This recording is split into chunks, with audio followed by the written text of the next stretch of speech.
Hi, John. Hey, Alex. Do you know what I hate? What do you hate? Popped collars. Really? I thought you were going to say evil.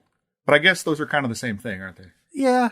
I mean, I'm not pro evil, but I'm not against it. But how about evil compared to popped collars? I mean, I'm gonna say pop collars are like active evil, like choosing to be evil, while regular evil is just like the banal, it's just part of their nature evil. Okay. And of course, we're talking about Tucker and Dale versus evil.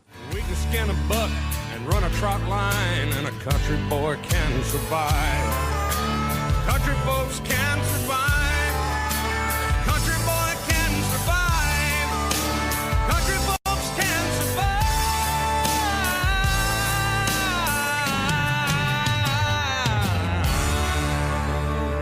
Popping bottles, popping collars in the VIP. All right, so we watched Tucker and Dale versus Evil. This movie was weird. Mm-hmm. I guess the first question is it supposed to be this badly acted? Like, I think Tucker and Dale were fine, but like the college kids, they're like acting bad on purpose, right? Like to mimic horror movie acting. Sure, we can go with that. I think couldn't quite put it. Your popped collar nemesis kind of goes above and beyond Jesse Moss, particularly at the end, but they're not great. The opening segment where it's like a tape recording of the murders from 20 years ago. Is the acting in there is like actively dog shit. Like, it seems like they have to be doing that on purpose. That one seemed a little bit more like it, but But then the students that we're following, pretty much all of them are acting in the same way. So I was like, how deep did they consider this movie? But or is it just, that's the quality of actor they could afford? That's some of it. I mean, that's also some of like, I'm sure they're like, well, because we're making this sort of this kind of movie, you need to be this sort of way. Or, there's just like, just go for it. We're not going to be that concerned about acting. There was a later Friday the 13th, I think it was part 9, where the director wanted to have the best acted Friday the 13th movie. And it was like, good luck, man. That's great. It was Jason X. He wanted that for Jason X. Yeah, that guy really, I've heard interviews with him before, and he really wanted that movie to be good. And he's like, yep, didn't work out. Like, he's like, yeah, that was my try. That was my one swing. And yeah, it didn't work. It's sad because he's got like a really good like attitude about it. Like, man, maybe you should get another shot. Yeah. I mean, he was working against a lot of stuff there. On the Jason note, did you notice that there was a Kiki Ma in this? Yeah. Yeah. There's all kinds of little Easter eggs, kind of almost like Shaun of the Dead in that way. You can see, and if you don't, it's fine too. It doesn't, which is always my favorite kind of one of those things. And of course, audience at home, if you don't know, John's mom is named Kiki, and she was the DP. She was, she was excellent. She lensed this picture. I hate when people fucking say that shit. Not just about my mom, but about that like, wasn't the DP I was talking about, John. Oh, okay. Yeah, I should have guessed who I was talking to here. Didn't even think about it until after you said lens the picture. I'm like, oh yeah, DP's got another definition. On that note, every time I'm in my therapist's office, he's got a bunch of books, but like he does, part of his approach is cognitive behavioral therapy, which is CBT. That's also the initialism for cock and ball torture. So I'll be in like the middle of this like, harsh, really emotional session, then look up like a T cock and ball torture. Why aren't we doing that? It's therapeutic. Well, I suppose would that be weird if you went to therapy and the doctor was like, "Look, I think this is going to be a good exercise for you. Just kick me in the nuts a whole bunch." Yeah, like kind of tricking you into doming him, but like, would it be cathartic at the same time? I mean, I don't really want to do the experiment, to be honest with you. Okay. Like, I'm usually pretty like yes and about life, and I'm just willing to try some stuff, especially when it comes to mental health. But just not going to go to town on a dude's nards. Yeah, I don't really want to be like kicking my therapist in the nards, like even upon request. All right, well, some people just don't want help, I guess. I mean, I guess you're right. I try, but if it takes kicking a therapist in the ghoulies to... So, boy, I don't even know how to like approach this movie. Here's a problem I have with not necessarily just this film, but a lot of films of how am I going to say this without sounding too horrible? It's the first time I've ever worried about that on this show. I am a bit of a coastal elitist when it comes to Southern people kind of annoy me, like hillbilly characters. Just, I don't, and even though these two are kind of likable, it's a hard hurdle for me to clear to like be really on their side. Interesting. Yeah, there's no way to say that properly. So anybody out there listening, if you've got like a John Deere cap on, I'm judging you. I'm the Chad of this podcast. Chaw dropping out of shocked mouths as they hang agape at your ludicrous statement. Yeah, just pulling their dick out of their cousin, going, "Hey, this is insulting." That guy won't hit his therapist in the ghoulies, and then he said this awful thing about me. Yeah, Ma, get off the couch. We got an East Coast liberal. No, it's not. I'm not that against it. It's just like I think a lot of the movies that are written with that kind of characters in it, they're just usually so one-dimensional that it's hard for me to kind of. Well, I think it's and the South is awful. Like the whole like racism. Sure. Confederacy thing. I think when you have there's so many movies where it's like, oh, it's the Southern hero, then it's going to be kind of excruciating. It's going to be Toby Keith. You know what I mean? It's going to be like Good Old Boys, and that's actually they're going to show these East Coast liberals what's what. And this actually really subverts that because these guys are nice. And they're also like comfortable with each other, like expressing emotions to one another. And like Dale in particular is a rather sensitive guy. And I don't think that's generally not a weakness. And I liked that. I like that too, but it took me a while to kind of warm up to that just because my initial prejudice. I did find the intro of them, like where they're at the store and the frat kids, it's not necessarily the intro, but they're at the store and the frat kids are there and like, they're trying to, Dale and Tucker as kind of the evil, freaky, hillbilly things, judging people by how they look or whatever. Mm-hmm. And I get that point, and it's well made, except you did walk up to them as a giant hirsute man carrying a fucking scythe. Yeah. I mean, like, I get what they're doing, but maybe not the giant Grim Reaper fucking thing in your head. Just, maybe have a gun in your, like a hunting rifle slung across your back. Yeah. Fine. That I could, but really, you could put the scythe down. Come on, man. There are a few things that are a little kind of like, a little bit too much. The crux of this whole movie is that these teens go out camping in the woods, like in a slasher movie, or Deliverance or something like that. And they run into these two guys on the way that we find out are Tucker and Dale. And at first they're introduced as these creepy hillbillies. Uh-oh, look out for them. And then they actually end up being very nice guys. But things keep happening. There's a lot of confusion about who these people are. And like kids end up dying kind of at their own fault, freaking out about trying to protect themselves from these hillbillies. This movie could just be, and I mean, at its core, this movie is just, what a misunderstanding. Yeah. But it handles it really well. They kind of like get past the initial hurdle for most people. Because when they find Katrina Bowden's character, like, okay, well, we're on the same side. And then it's just sort of becomes a comedy about communication in general. It is funny. I guess there is a special feature on the DVD that features basically the movie from the teen's point of view. So it's sort of the reverse of like what it actually appears like for them. If I had found that out earlier today, I probably would have watched a little bit of that just to see what it was like. Now, let me just clarify what you just said there.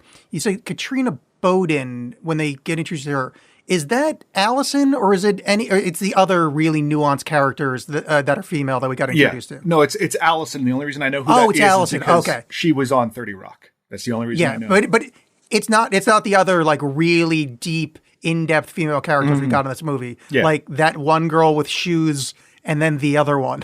That one girl smokes. You got to give her that. That's a character trait.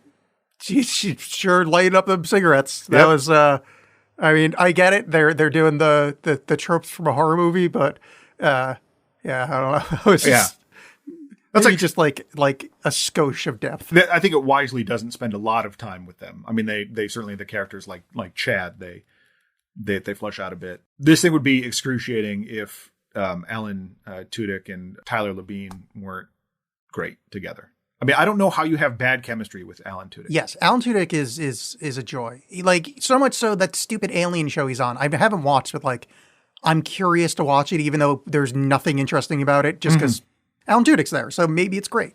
But Tyler Labine, is that who this is? Mm-hmm. Who is that? I mean, I know it's the guy from this movie, but like, do I know him from something else? You know my life better than me. He's in Rise of the Planet of the Apes, which I think is the one that we watched. I don't remember if we watched Rise or Dawn. So he's in that. So we've seen him in that. Oh, I remember who he is in that. He got spit on by a monkey or something in the beginning. I think he's the guy that like first gets really sick. He's been in a bunch of TV shows. He was on Reaper, which a lot of people like. Reaper? What the hell's a Reaper? It was some show with the guy that played Leland Palmer as the devil. Supposed to be pretty funny.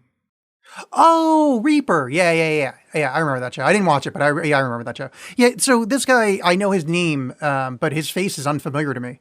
In this movie, he could be Mike Mitchell from the Doughboys. Oh, sure, yeah. He's got that just kind of, hey, look, I'm a big funny guy. Yeah. Thing. But it also, like, because it wasn't so, like, they were so great and kind of natural together, it wasn't the gag of them not being the bad guys. I feels like it didn't rest on that heavily. Or it was like, oh, no, but we were just doing this and you thought we were doing this. Yeah. It's kind of like that decision is made and everyone just goes with it. And there's not, like, a bunch of repeated stuff. I mean, like, they keep getting caught in these situations. Like, at one point, a guy trying to because they rescue, they're out fishing. The kids are skinny dipping. They see Allison on a rock getting changed, and she like sees them and kind of gets startled and freaks out, hits her head, falls in the river and hits her head. They rescue her, put her in the boat. When people see her being loaded into a boat, they're like, "Oh my God, these hillbillies are stealing her." They actually just nurse her back to health, and it's fine. But like they're trying to rescue her. Her friends are trying to rescue her from these evil murderous hillbillies and keep killing themselves in the process. Like at one point, one of them like tries to stab Alan Tudyk, and he goes out of the, not even seeing it happening, steps out of the way, and he flies headfirst into a wood chipper. That was kind of a fun bit, but there's not just like, oh, well, then they caught us doing this, and then it was, My main problem with some of the kills, and they're fine, but so the first kill I liked is Alan Tudyk is getting stung by bees, so he's running with a chainsaw. The other kid starts running with him. Shenanigans ensue, and the kid just runs into a tree limb and just impales himself. Like, oh, that's funny. That's a good kill. Yeah. But then the next kill is the exact same kill. It's a kid this time is running with a tree branch. Yeah. Mike Mitchell dodges out of the way. Like, what's his name? Tyler Levine. Tyler Levine. Dale. I'm just gonna call him Dale. Dale. Dale jumps out of the way, and then the kid stabs himself in the pit, and it's like, well, that was just the exact same gag you did about 3 minutes ago. Right. Yeah. And then it's the like. I know we make the joke a lot, but Chekhov's wood chipper. Like, you've established that wood chipper like a lot. Yeah. I mean, there's a little obvious. Like, I'm not saying there's no real way to not foreshadow that, but it was like, boy, did you show a lot of that wood chipper before that kid went in. Yeah. Like you knew it was going to happen. You were kind of rooting for it to happen, but that's sort of a slasher movie thing. Yeah. But that's the end of my gripes with the kills is just, I like the first one, the second one only because it was repeated in the wood chipper, but the rest of them were like the way the sheriff goes was fucking hilarious. I did not see that comment. I really, really enjoyed that. Yeah. And that was right. Really actually when, and even though I just talked about the wood chipper, that was the only other moment of like, oh, what a misunderstanding that I was kind of like, I thought we covered this, but then it ended in a way that made me laugh. So it's fine. Oh, speaking of kills, the stuff at the very beginning, like in the flashback, because part of the reason they're afraid of these hillbillies is that Chad tells them a story when they first get the teens a story when they first get there about like this hillbilly attack that happened. The hillbillies and it shows like in flashback, the hillbillies terrorizing them, and like when the guy stabs the woman in the neck, it's like really CG blood, very CG. It looked really fakey and bad. And it's like, oh boy.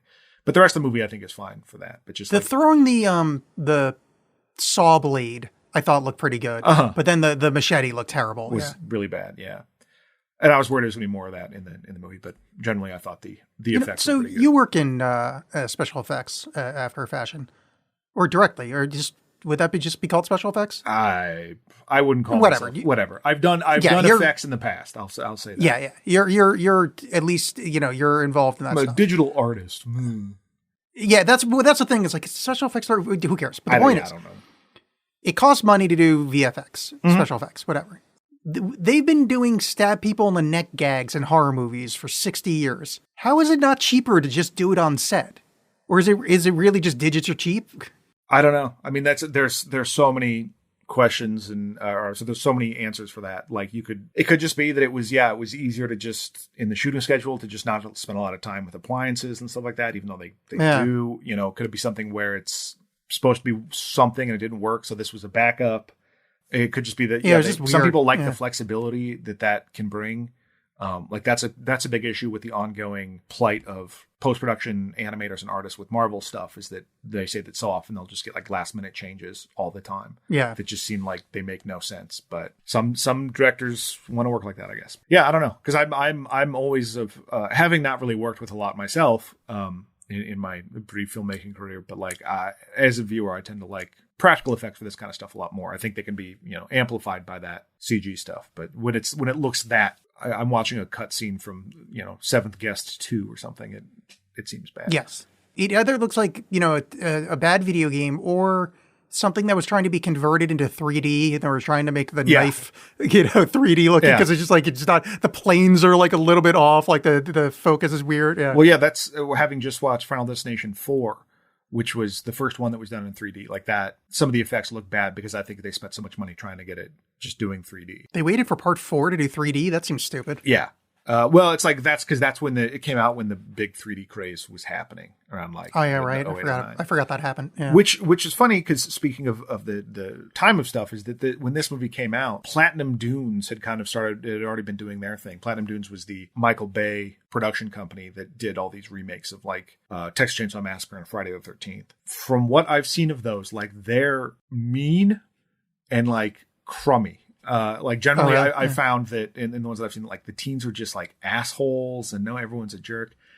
And so this is like this coming out when it did, which was in 2010, like seems very perfect because it's just the complete opposite of that. Not just in the like, oh, it turns out they're good, but it's just like, it's so much more wholesome than some of those other movies. And I kind of like it. And particularly like it being a Michael Bay company, it's a lot more like, how do I want to put this? But it like just chauvinistic kind of shit. And I like that. Dale in particular is not what you would consider a masculine icon, but he's the hero of this, and it's not treated badly that he gets the girl because he's nice to her and he listens and he's sweet. It's not that he's like he tricked her or like he's got the bigger chainsaw or some shit like that. Yeah, and essentially he's a pacifist for the most part. Yeah.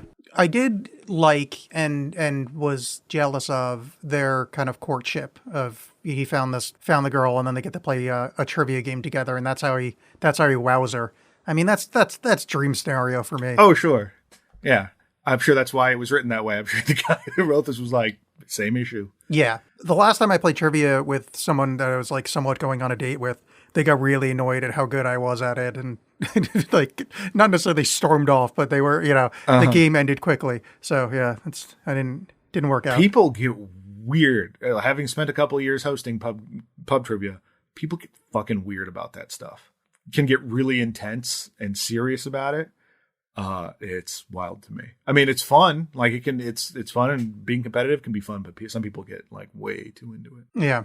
I'm trying to remember. Oh, yeah. So the next kind of plot contrivance is the one kid decides to run off and get the sheriff. So he's going to take the one car they have to drive and get the sheriff. The sheriff arrives and the kids are like running out into. Why were the kids running away? Oh, because they found their friend on the tree, right? Yeah. Is that what happened? Yeah. Oh, yeah, yeah. Oh, and the wood chipper and all that shit already happened. Yeah, my order of operations was weird. Yeah, because the sheriff shows up when. Like they're trying to remove the kid from the wood chipper. Yeah, that's right. Yeah, because he's got the really funny Alan Tudyk says, oh, "Wow, he's really heavy for half a guy."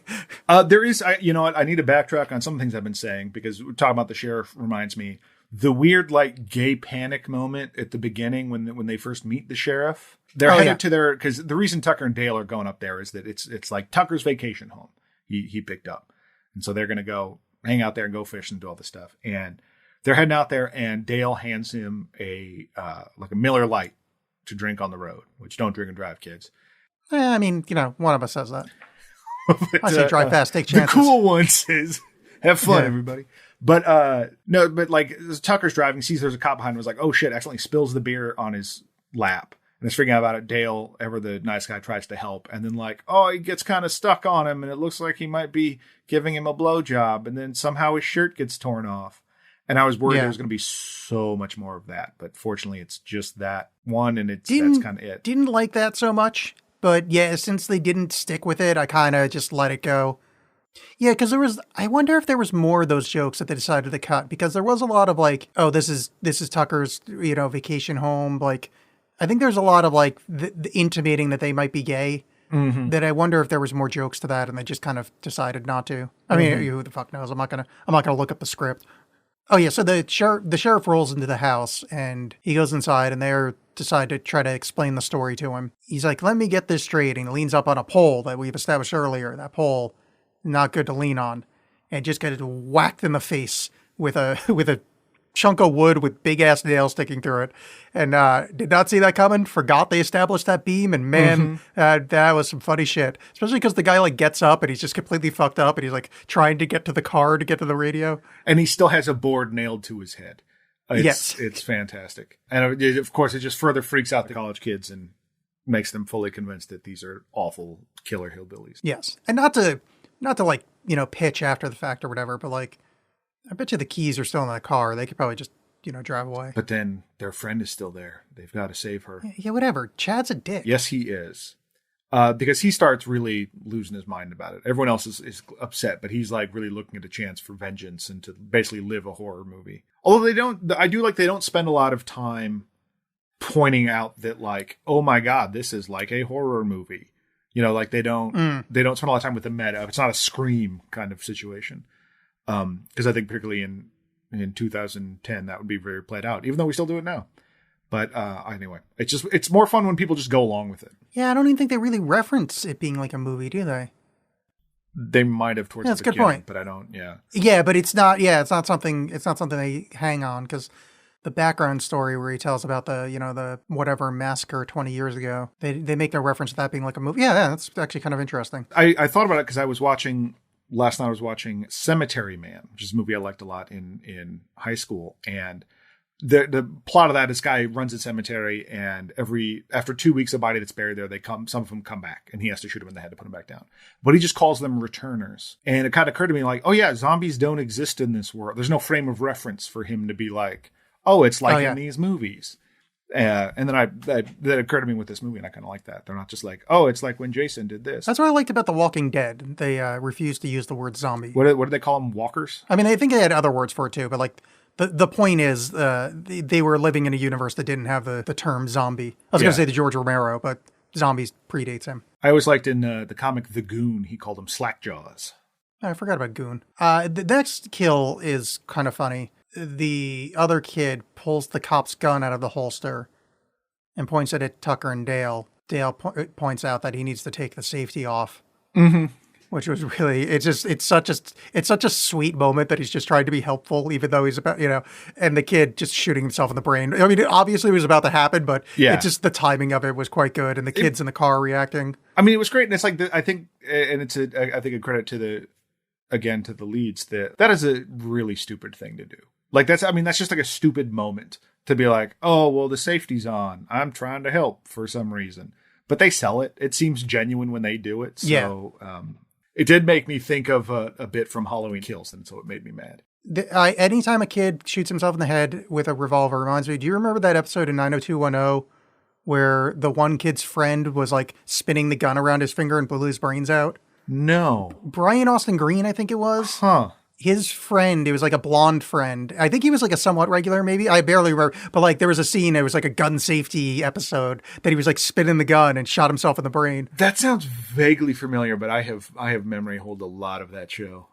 I am watching that scene right now, and it is it's amazing. It's a re-edit called Scotty Bites the Bullet, but seeing it happen kind of jogs memory a little bit, because he just like Brian Austin Green just walks into the room and he's doing it. He's like, Scotty, no, and R.I.P. that guy. Big moment in 90s television. Mm-hmm. Do you remember what happens next? It's just the same shit we've been talking about. It kind of same, and then Chad keeps losing his marbles and is like starts to really want to do a tactical rescue mission that ends up with him being inside, and they're talking about it. Like because Allison wants to be a therapist. That's what she's going to school for. And so she's like, well, I can use this to bridge the communication gap between the two groups, and we can sit down and talk. Chad tells the whole story again about the Hillbilly Massacre, revealing that it was his mom was originally a part of that. Oh, yeah. And that she was the only survivor.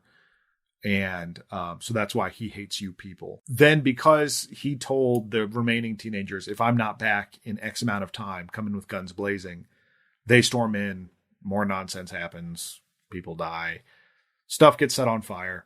But let me cycle back because we skipped 2 important beats that were fun.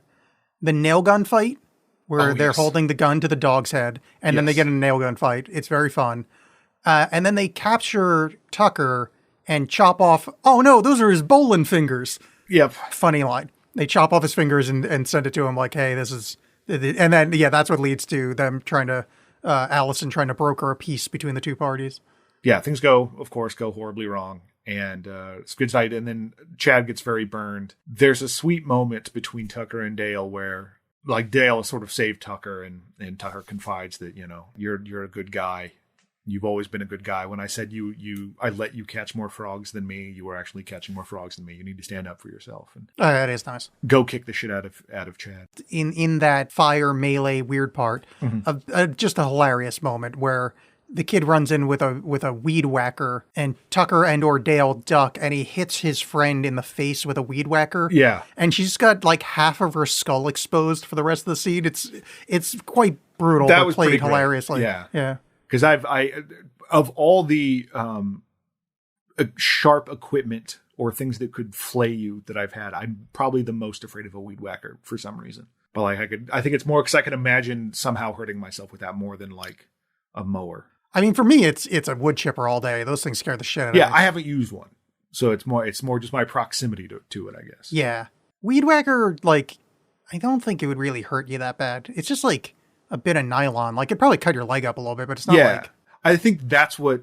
Because it's a pain I can associate with something else. Like, as I've gotcha. I've like accidentally grated my knuckles on a cheese grater, or like, I see. So it's like my brain can be like, oh, it probably feel like that. Whereas like lopping off a finger, I have no idea. Yeah, you can't like actually put that. Yeah, I don't know what it's like to lose a leg or whatever. Yeah. Not anxious to find out. So don't need to send in your offers, audience. All right, I'll cancel my Christmas present. It's not quite a cameo, but it is Mick Foley coming to your house to cut off your leg. That is so weird. That's literally what I was going to say. Is that I was going to get a professional wrestler to come to your house and cut your leg off. I like the idea that they would just be willing to do that. That they're just all psychopaths. That, yeah, sure. How much? $50? Yeah, sure. I'll cut a guy's leg. You want the Benoit special? No, not that far. Not that far. They got to live through it. So we get to the final set piece, which is a lumber mill. Mm-hmm. And Chad ties her to the old school Snidely Whiplash thing. Or just gonna say that's not who Whiplash. I mean, but like, yep. Yeah, he ties her to a log and he's gonna put her through the saw. And there's got to be a safety button there. I mean, I work with equipment that cuts stuff, and I work with drills and adjuster presses and stuff. There's always like a big red button you can hit just anywhere. There's no way that close to the blade there's not an emergency shutoff switch. Well, it's an old sawmill, I guess. Yeah, it's fine. I just, just say it. Safety wasn't invented till 2011. That's true. Yeah. But yeah, and it's, they discover, I don't remember how exactly they discover, they find some old newspapers or something that reveals that the one guy left from the Hillbilly Massacre clearly looks exactly like Chad. And there's just this like throwaway line about how his mom was tortured and raped. And I was like, yes. Okay, movie, that's real dark. I know we just watched, we've been watching a lot of teens die, but just the cavalierness that's tossed away. This movie isn't like big enough to have that be just like, obviously. You know what I mean? Like, it's not the whole thing of like Freddy Krueger. I think he's supposed to be like the son of 10,000 maniacs or something like that. I think it's 100 rapists. His mom was in an institution and was raped by 100 different rapists in one night. And somehow that made the sperm extra evil. And that's how Freddy came out. Yeah, but this was just like, oh, okay. So I kind of feel real bad for Chad now. And I know that like, this movie is supposed to be about like, hey, don't judge a book by its cover and empathy's good.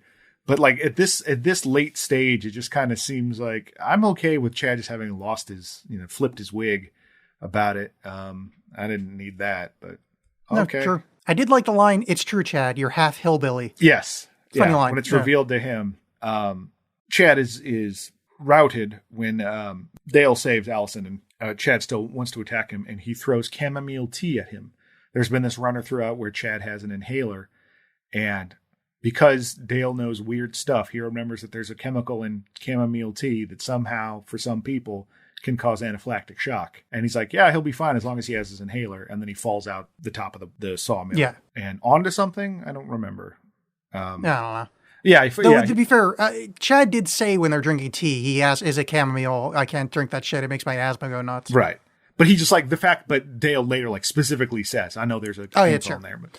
So here's, I again, don't want to punch up the movie, but I think it would have been a much better ending if he went, wait, I'm really half hillbilly, and that reforms him. Like, Chad doesn't have to die. Like, there is the realization of like, oh, really? And oh, you are nice. And like, that's it. He's just this half-burned psychopath, but has the revelation of like, I mean, I guess I can be a nice guy. That's the end. I've been a closet jug player this entire time. Yeah, I thought you were going to say Juggalo. Man, that would be a great fucking ending. That would be even better. But I also like, and maybe I'm wrong about this, but it seemed like when he bursts out of the window, when he falls out of the window, it's like, oh, it's daytime now. Like it's been night up until this point. Yeah, it is day. Yeah. Yeah. But I just like that reveal. It's kind of like at the end of Texas Chainsaw Massacre when she jumped through the window and it's like, oh, it's daytime now. That like this nightmare has gone on for this long. Oh, yeah. And that's how you find out. But I think there were some shafts of light coming through. I don't remember, but that struck me. And I did enjoy that bit. Again, like this movie is full of things like that you can go like, oh, I think that's supposed to be a reference to this. But if not, it's fine. It's just a movie. Yeah. So we go to the hospital where Tucker is rehabbing after having his and some random other person's fingers sewn back on. You know, yes. Very weird joke. But I think because it was so just strange that I liked it. Because one of his fingers has a big red fingernail on it. Like that's such like a Frankenhooker joke. That's such a just okay, but I went with it. Because again, I think just because I like Alan Tudyk and like Alan Tudyk is one of like the few people that kind of got big during that whole like big Whedon-y era, like when nerds ruled. That I'm still like, yeah, that guy's still all right. They got to probably, like his level of fame because like I like Jonah Ray, but Jonah Ray was never like Alan Tudyk. Nathan Fillion, I like. Nathan Fillion's all right. Yeah. But I just feel like you don't see him as much anymore. But I mean, I guess he was on Castle for a long time. Maybe. Yeah, and he played the detachable arm kid or whatever in that hilarious scene in Suicide Squad. I forgot how much I enjoyed that. That was so stupid. Yeah, I did enjoy that, despite it being from the Twisted Mind. And then, speaking of stupid, this movie ends with Dale and Allison going bowling. Mm-hmm. And a very weird scene where he gives his friend on the bowling squad, he's like, man, you just got to go talk to that girl. Just go get it now. Yeah, the same advice that Tucker gave him. Yeah. And from what I can tell, he goes to a couple lanes over and punches a woman out and drags her away. Is that what happens? It's somehow where something happens where she gets knocked out. It's supposed to be like, oh, what a misunderstanding. It's starting all over again. But then he like is dragging her away. He doesn't seem freaked out by it. And I don't know if that's the movie going like, look, we're not saying all hillbillies are good. I mean, let's be realistic. There are some real bad ones out there. Yeah, you know what I mean? But it was a strange choice. I thought he maybe punched her. He might have. Thrown. I did not catch it. Yeah, I don't know. Your interpretation makes more sense for the. I was like, this was either way. It's a fucking weird ending.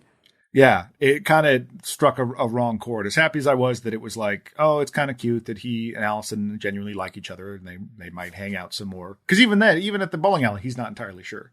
He's like, I'm not sure when we're going to spend some time again, so I wanted to get you this helmet because, you accidentally got knocked out a couple of times. But then she reveals her affections for him as well. And it was sweet. But then, yeah, it ends with that. And then he's like, well, let's not worry about it. Let's keep kissing. Oh, okay. Yeah. I don't know.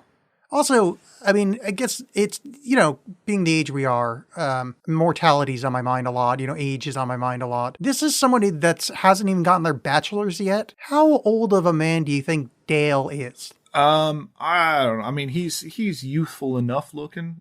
I'd put him in his 20s. I would not be surprised if he was in his 20s, perhaps later 20s. See, I was clocking him at like 35-ish. Maybe just because he's hanging out with Tudyk, and that's And maybe that's my brain going like, no, it's fine that they're they're together. But I mean, it is fine. She's a fully formed adult, capable of making her own decisions. It is like a little weird, but I mean, whatever. It's fine. Everything's fine. It'd be weirder if it was Tudyk doing it. I don't think he has a romantic entanglement at all. I think he's just a guy. Yeah. But yeah, I mean, it's not amazing. It's fun. I think it's okay. Go check it out. Would be my, like, I don't have a strong opinion about it one way or the other. A solid B picture, I guess. Yeah, it's fine. Yeah, I'm kind of the same way. I think it'd be more fun to watch it with other people. Some of the kills are good, but yeah, kind of, yeah. It is what it is. Yeah, I mean, you can probably tell by the shortness of our discussion here. We're both like, that was a movie. Yeah, I don't have a lot to say about it, but it doesn't need to, but it's if you're into this kind of stuff, like if you like horror comedies, this is fine. If you like slasher movies and want to see just like a fun remix of it, I am very curious to watch the cut that is like from their point of view. I think that sounds very fun.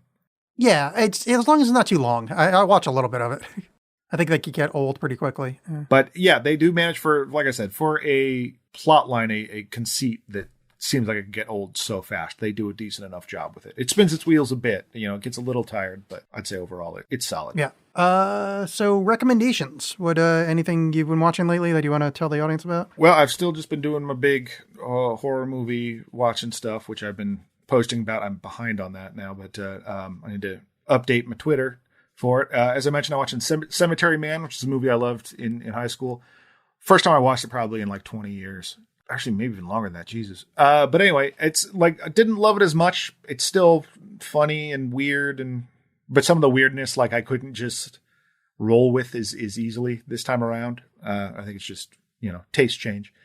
But that, and then I just watched currently on HBO Max is We're Going to the World's Fair, which is a strange art house horror kind of thing, I guess would be the way I would describe it, kind of experimental. A horror movie about being on the internet, basically. It's a little monotonous in places, but it's slow, methodical. But the lead actress, who's never been in a movie before and is a child actor, is really good. And it is burrowed into my brain. I keep thinking about it. It requires some patience, but I think it's worth it. Check that one out. How about yourself?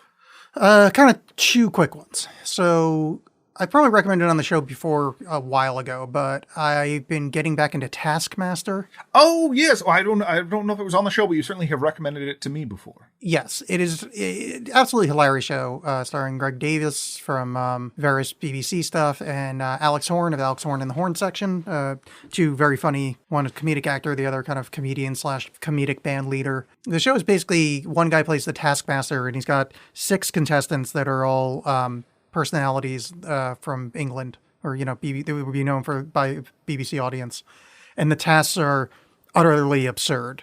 Just I don't want to babble on about it, but it's a fucking hilarious show. And a bunch of the seasons are free on their YouTube page. Just look up Taskmaster on YouTube, so you can just watch them free. Excellent. Totally hilarious show. And the second one I want to recommend is, I know I've talked about it on the show before, but now that it keeps going, is, man, I fucking love Andor. Andor is terrific. I just watched episode, let's say 6. I don't really know, but boy, that is a quality show. Even the episodes that aren't like home runs are still really, really solid. We've made it through the whole series without a single fucking Force user, which is I'm really excited for because I'm really tired of Jedis. I heard it took quality. Like 6 episodes for a stormtrooper to show up. That makes me excited. That wouldn't surprise me. There's not a lot of that. It's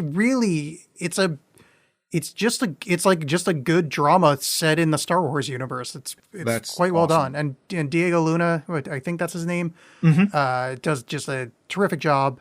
And one of the Skarsgårds, which I don't remember which one it is. It might be the Stellan? Bug-eyed one. Oh no, it is Stellan because it's the older one. Yeah. Well, there's 2 older ones, but I think it's Stellan. He is in it, and he's terrific. Nice. I don't want to give anything away, but the role he plays is very dynamic and super good. So I recommend Andor. And I don't remember if we recommended Bake Off last week, but I'm still enjoying that. Oh, yeah, Bake Off is great. Everybody should watch Bake Off. I'm team Janusz. He's great. I'm just about to call him Sanrio, but that's not his name. What's that guy's name? I you know what? Whatever, because I don't want to look it up. Because if I look it up, I'm just going to find like Sandro. Yeah. Sandro. Okay, because I so often like I've done it before. I'm like, oh yeah, what's that guy's name? I look it up, and it's like, oh, this guy won the season. I'm like, well, crap. I'm 4 episodes in. Oh yeah, yeah. So I don't. I've been trying to give myself a blackout on that, but it's Paul's mean again. It's great. Yeah, it's good times. Everybody should watch Bake Off. The Great British Baking Show, as it is wrongly referred to on Netflix. Sure. But the other than the kind of laughable Mexican week, I think everything else has been good. Just because the way they say taco is pretty. Also, that's cooking, not baking. That annoyed me. Yes. Thank you. I mean, no disrespect. It's an art in and of itself. But come on, when you're making tacos, the thing is not just the tortilla. The tortilla is like part of it. Obviously, I've had good and bad tortillas, but you're also asking a lot about the fillings. Yes. But I suppose I don't know. You get into an argument about whether or not that's true of like the pies too, because the crust and what's got to be the ratio of baked goods to not baked goods to make it a baked good. Whatever. It's a fucking taco is cooking. That's what it comes down to. That's just how I feel. Yeah. Like if you work at a taqueria, you're not like, I'm a baker. It's the Supreme Court pornography thing. It's like, look, I don't know, but I know it when I see it. Yes. It's just, it's got cooking vibes. Yeah. And by it's Clarence Thomas's erect penis. Mm-hmm. Speaking of Clarence Thomas's erect penis, what do we want to watch for next episode, John? I'm too busy thinking about Clarence Thomas's erect penis. Next week, we are going to check out a little known Tony Curtis vehicle called the Manitou, where Tony Curtis plays a tarot reader, kind of a phony baloney psychic guy, who has to fight against a reincarnation of a 400-year-old Native American demon. Fuck yeah. Yeah, it's our two worlds colliding, bad horror and tarot reading. So I've seen it before. It's silly, but it'll be fun to watch and talk about, hopefully. Yeah, sounds good. All right, well, we will see you all next time. Remember to follow us on Twitter at JawsPod. At JawsPod. At JawsPod. I don't know why they just completely blanked on, like, what the fuck is our Twitter? At JawsPod. We're also on Facebook. And if you can leave a review anywhere or tell your friends about it, that'd be great. Thanks. Yes. Bye. Enjoy it. Goodbye.